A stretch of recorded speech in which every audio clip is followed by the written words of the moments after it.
visuals and welcome back to the channel and welcome back to Pokémon Thursday, the day of the week where we talk all about, well, the Teenage Mutant Ninja Turtles. That's right, there's turtles inside Pokemon. We're going to talk about these boys in Pokemon. Really, it's a shit joke that I'll never stop doing. We're here to talk about my stupid dumb noggin and all the dumb things I still do in Pokemon and as I'm playing Pokemon games, all the stupid idiotic stuff that I still continue to do this day and age.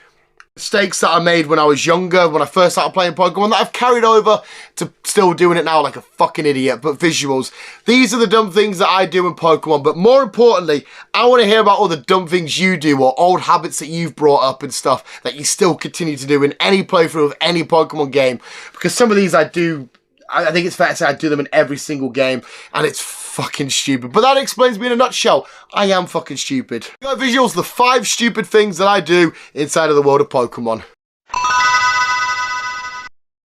Fifth dumbest thing that I think we can probably all agree we do as a collective in many different forms. There's different people that have different combinations, but it's the whole capturing. I personally have always held A and B and pressed down. As soon as, not straight away as well, I always wait. As soon as the ball opens, then I hold it. Still do it to this day. Will never stop doing it. It's like a force of habit thing. It was an old weird myth, urban legend, little rumor that got spread around in the Pokemon community and shit, and people passed it about, and it still happens today, to the point where Pokemon officially tweeted years ago themselves saying it does nothing and it affects nothing, you don't need to do it, you shouldn't do it.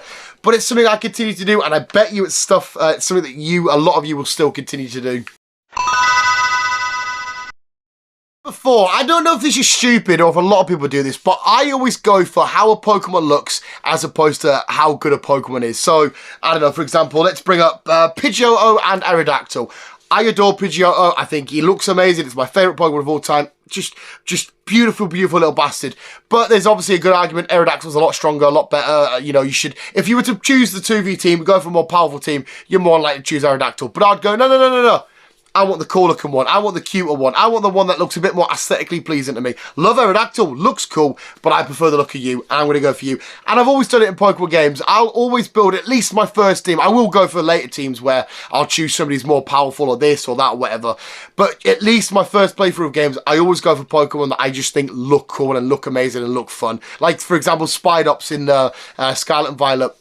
Not necessarily very strong, but I really like the look of Spidops, and I thought, I'm going to have you on my team. And it helped as well that I found a shiny as well, which is pretty cool. I want you on my team. Not, like I said, not very strong or anything, not very handy or useful.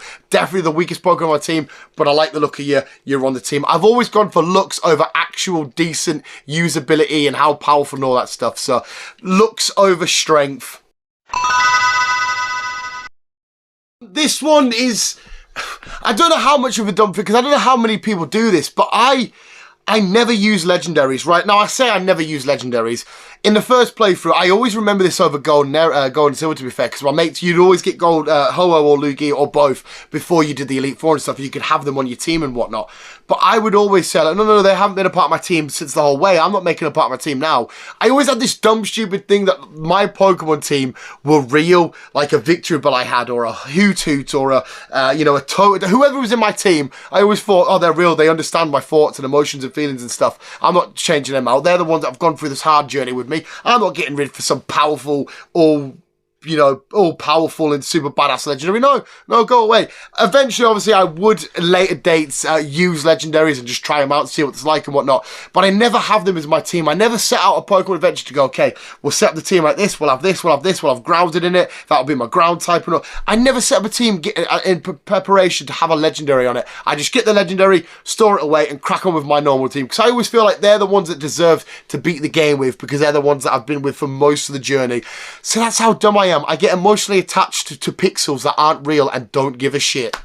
So I won't add a legendary in that might just tank loads of shit.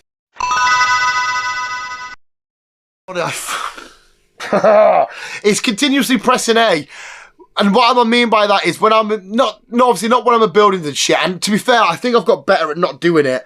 But quite often, because of one place in Cerulean City where you got that rare candy in the back garden, I've always gone around now just pressing A because I might pick up items.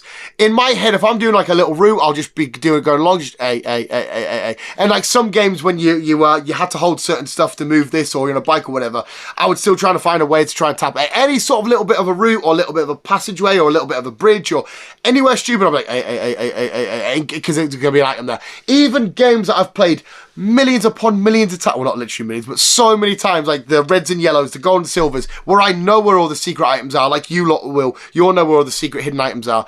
I still, and it's so dumb. I end up getting my sore thumb and just going around scrolling, and it did as well. Scarlet and Violet didn't help. I know you could see where the items are, the little gold flickers, but you were going around there pressing A when you're going across the different fields and the different regions and whatnot. You know, not regions, but different areas. You're picking up all these little items, whether it be small items or big items or a berry or whatever, and just picking up all that. But yeah, just mostly with the old stuff, I'm just walking around, just in case there's an item anywhere, in case there's a hyper potion or an ultra ball or a great ball or a repel. I'm like, oh, item A. It's so dumb and it's so stupid. Biggest thing I do that's so stupid when I replay Pokemon games, and once again, if I've played this game 10 times, 15 times, 20 times, 30 times, I still continuously do it. I speak to every single NPC. Every character, every battle you can possibly do, anybody you can interact with, I go up my way. Even every Pokemon, like for example, the stuff around the Slowpoke well in Thingy Town, as Azalea Town. Yeah, I'll speak to Pokemon that are just chilling, sat there doing that. They'll give you nothing. They'll give you no information. Nothing comes from it. I have to make sure that I've spoke to them. If I get to a new city or a new town and I haven't spoken to every person, I don't think I've fully explored that town. I don't know if it's a weird mental issue. I don't know if it's a weird OCD issue. I have to speak to everybody. Go into every building, speak to every Pokemon chill on the side, speak to every NPC, interact with gold and silver. Yeah, when you go in, you had the different rooms, and you go upstairs, and there was obviously the rooms, then you get to the finger link and whatnot. I didn't need to go up there and explore that. I know what it says. It doesn't matter. I had to go upstairs when they went to heal my Pokemon and go speak to them a lot upstairs, come back down and do it every time. Rinse and repeat, rinse and repeat. It's one of the most stupid, most idiotic things I always do in Pokemon. And every time I get to a big place like Lumio City, for example, Jesus Christ, I go there and I go, Dan, you don't have to speak to everybody. You've played this game a million times. You know where you need to go. You know who is important to talk to. You know which areas you need to sort out. But I'm like, I need to talk to everybody. Oh my God, and it fucking absolutely breaks my will. But I still continue to do it. It's a stupid thing. It's a nonsensical thing. I don't know why I do it. I speak to every fucker. There we go, visuals. The 5 really dumb, stupid things I do when I play Pokemon constantly. But please, let me know in the comments below what dumb things you do. Hopefully you're not as bad as me and you do shit like that. There's no reason why I should speak to people that I know will say like, this is a really great place to fish, or oh, I caught a Poliwag here, or yeah, there we go, pal, nice to meet you. They say nothing, but I'm still like, hiya, speak. It's so stupid. But yeah, let me know what you do in the comments below. I'm definitely intrigued. More importantly, let me know what you don't do. You're not as idiotic as this. I know you're not.